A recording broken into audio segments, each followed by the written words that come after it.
أصدقائي وأعزائي المشاهدين، أهلا بكم في حلقة نارية. في خبر حزين لكل جماهير الأهلي، ومن المؤكد إنه غير شكل النادي الأهلي بعد نهاية كأس العالم. خليكم معانا لأن التفاصيل في غاية السخونة. إمام عاشور خارج أعتاب النادي الأهلي بعد نهاية كأس العالم للأندية.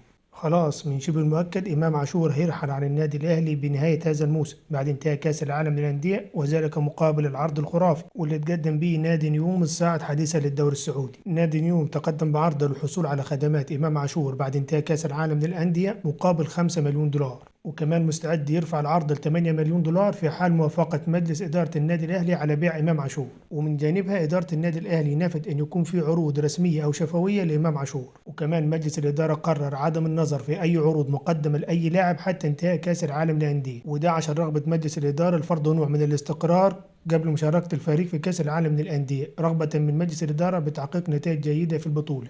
وإن كل العروض المقدمة لأي لاعب من لاعبي الفريق هيتم دراستها بعد كأس العالم للأندية واتخاذ القرار المناسب للنادي وللاعب. ومن شبه المؤكد إن النادي الأهلي هيوافق على رحيل إمام عاشور إذا وصل عرض النادي السعودي ل 8 مليون دولار. صحيفة عكاظ السعودية قالت إن نادي نيوم عرض 5 مليون دولار ومستعد يوصل بالعرض بتاعه لحد 8 مليون دولار من أجل الحصول على إمام عاشور. وبكده إمام عاشور هيكون بنسبة كبيرة جدا خارج النادي الأهلي الموسم المقبل. ولأول مرة تشوفنا ما تنساش تعمل اشتراك ولايك. دمتم في أمان الله وحفظه. صلي على حبيبك محمد صلى الله عليه وسلم.